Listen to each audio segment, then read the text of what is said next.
जी, तो अब हमारा टॉपिक है अपर जीआई ब्लीड। और पिछले टॉपिक्स अगर आपने नहीं देखे तो वो आप देख लीजिएगा। तो अपर जीआई ब्लीड आप लोगों ने ऑलरेडी पढ़ा हुआ है। मैं यहाँ पे बस केस कैसे प्रेजेंट होगा उसके बाद एमसीक्यूज प्रैक्टिस की तरफ हम फौरी तौर पे जाते हैं। केस प्रेजेंट करने के मुख्तलिफ तरीके हो सकते हैं। या तो वो आपको कह सकता है कि ब्राइट रेड कलर ब्लड आ रहा है जनाब, या कॉफ़ी ग्राउंड वोमिटस मटेरियल आ रहा है पेशेंट को, जिस चीज़ को हम टेक्निकली बोलते हैं हेमाटोमेसिस। या ये तो हो गया मुंह की तरफ से। अगर तो बैक साइड से आए, पीछे से आए, तो ये मामलात ख़राब हो दूसरे हो जाते हैं। उसके अंदर हमारे पास ब्लैक टारी स्टूल, जिसको हम मलीना बोलते हैं, फीसिस के साथ ब्लड आना स्टार्ट हो जाता है। या हेमाटोशीज या ब्राइट रेड ब्लड फ्रॉम पर रेक्टम एग्जामिनेशन के ऊपर हमें देखने को मिलता है मैसिव ब्लीडिंग। और सिंकोपी के साथ पेशेंट प्रेजेंट कर सकता है, डिजीनेस के साथ, पेलर के साथ, टैकीकार्डिया और हाइपरटेंशन के साथ, क्योंकि ये सारे के सारे शॉक की तरफ पेशेंट को लेकर जा रही होती हैं सिम्टम्स। तो इधर पेशेंट की ब्लीडिंग हो रही होती है, जिस वजह से ये भी आपको बताया जा सकता है कि उसको सिंकोपी या बीपी लो लिख देगा या टैकीकार्डिया लिख देगा, या हार्ट रेट इतनी है, उसका ब्लड प्रेशर इतना है, और पेशेंट शॉक के साथ प्रेजेंट करेगा। तो एनसिड की हिस्ट्री हो सकती है, अल्कोहलिज्म की हिस्ट्री हो सकती है, पेप्टिक अल्सर की हिस्ट्री हो सकती है, और लिवर डिजीज़ की हिस्ट्री हो सकती है। ये सारे के सारे रिस्क फैक्टर हैं अपर जीआई ब्लीड के। तो किसी के साथ भी कनेक्ट करके एमसीक्यूज ले सकते हैं। आइए आगाज़ करते हैं हम अपने एमसीक्यूज का। पहला एमसीक्यूज है हमारा, most common cause of upper GI bleed. जी जी बिल्कुल, Charlie option peptic ulcer disease correct option आपने सिलेक्ट किया। अगला है जी, first investigation for upper GI bleed is CT endo colono या barium meal. Endoscopy. Yes, B option endoscopy is the correct. अगला क्वेश्चन है हमारा, upper GI bleed is defined as bleeding from GI tract above duodenum ileocecal valve ligament of Treitz या delta rectum. Ligament of Treitz. Ligament of Treitz जो है ये हमारे पास वो points होता है जिसके ऊपर ऊपर जो है ये सारा का सारा अपर जीआई ब्लीड कंसीडर की जाती है, और लिगामेंट ट्रीटीज के नीचे नीचे सारा लोअर जीआई ब्लीड कंसीडर की जाती है। ये एनाटॉमिकल क्वेश्चन है जो कि अक्सर पूछ लिया जाता है। First step in management of upper GI bleed, UGIB का मतलब है upper GI bleed, endoscopy, CT, resuscitation, NG tube. जी एंडोस्कोपी। एंडोस्कोपी नहीं, मैंने आपको बताया कि पेशेंट कैसे प्रेजेंट होगा, हाइपोटेंशन के साथ, ठीक है, टैकीकार्डिया के साथ। तो पहले हम उसको रिससिटेट करें। तो हमेशा जब भी शॉक का क्वेश्चन आता है तो फर्स्ट स्टेप होता है रिससिटेशन, तो resuscitation will be the correct option. अगला है जी, initial drug of choice in upper GI bleed, octreotide, pantoprazole या मेटोक्लोप्रामाइड या लैक्टोज। ऑक्टियोट्राइड हम यहाँ पे नहीं देते, हमें पहले प्रोटॉन पंप इनहिबिटर देना चाहिए जो कि है पेंटोप्राजोल, अमेप्राजोल की बहन है ये।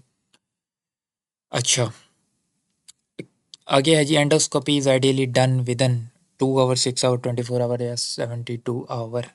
जी, एंडोस्कोपी विद इन कितने आवर करनी चाहिए? तो करेक्ट ऑप्शन है 24 आवर। ठीक है, तो 24 आवर के अंदर इसको करना चाहिए। उम्मीद है आपका ये क्वेश्चन ठीक हुआ होगा। हेमाटोमेसिस विद सिरोसिस, तो सस्पेक्ट क्या करना चाहिए? Gastric ulcer, oesophageal viruses, Malory virus या ड्यूडिनाइटिस।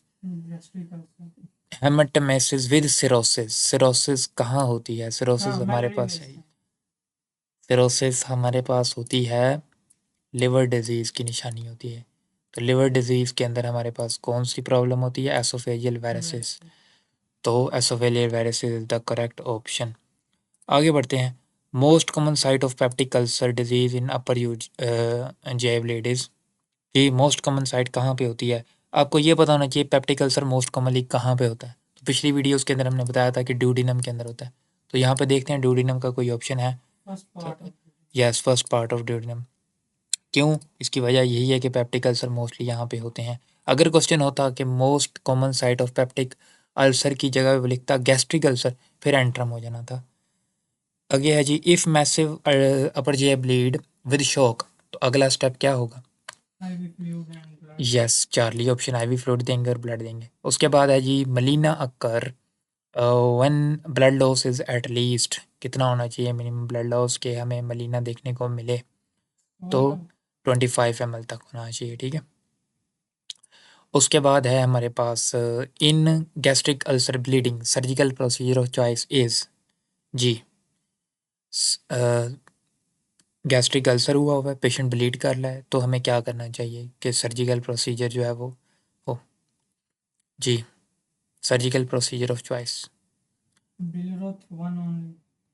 यहाँ पे गैस्ट्रिक अल्सर के अंदर हमें वैगोटोमी करनी चाहिए, ठीक है। और antrum is the most common part जहाँ पे अल्सर होता है, तो एंट्रेक्टोमी प्लस या माइनस वैगोटोमी करनी चाहिए, ठीक है। आगे है हमारे पास which score is based on endoscopic finding. Endoscopic finding के ऊपर कौन सा स्कोर जो है वो हमारे पास देखने को मिल सकता है।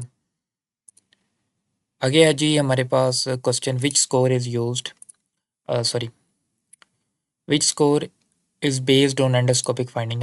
देखें जब जीआई ब्लीडिंग होती है तो हम लोग स्कोर असेस करते हैं इस रिस्क फैक्टर को कैलकुलेट करने के लिए कि दोबारा से ब्लीडिंग होने के चांसेस कितने हैं। उसके लिए हमारे पास दो स्कोरिंग सिस्टम मोस्ट कॉमनली इस्तेमाल होते हैं, एक को हम बोलते हैं ग्लासगो ब्लैचफोर्ड और दूसरे को बोलते हैं रोकाल्ड बेलर।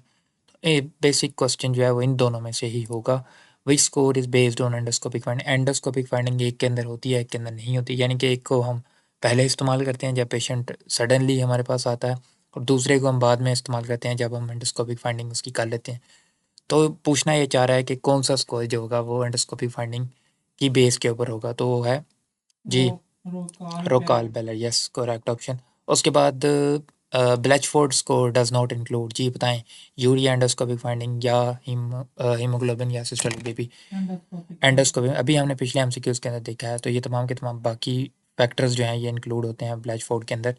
और लास्ट हमारे पास है जी रोकाल स्कोर इंक्लूड ऑल एक्सेप्ट।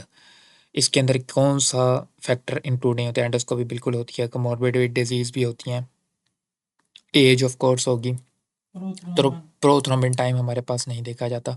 तो ये हमारे पास सारे एमसीक्यूज थे ओवरऑल इसके हवाले से, अपर जे ब्लीड के हवाले से। तो हम लोगों ने जो इंपॉर्टेंट बातें देखी हैं वो आप इसको रिवाइज करें। यहाँ पे एक एमसीक्यूज की करेक्शन कर लें। मलीना का जो है ये आंसर सी आना है इसका करेक्ट ऑप्शन। स्टूडेंट्स मलीना का करेक्ट ऑप्शन सी है 50, ठीक है। तो ये आप लोगों ने करेक्ट कर लेना है। तो बाकी हमारे पास ओवरऑल ठीक है एमसीक्यूज़ ये सारे के सारे हाई यील्ड एमसीक्यूज़ आपको दिए हैं। और अगला टॉपिक हमारा जो होगा उसके साथ हम आपके सामने हाजिर होंगे। Thank you so much for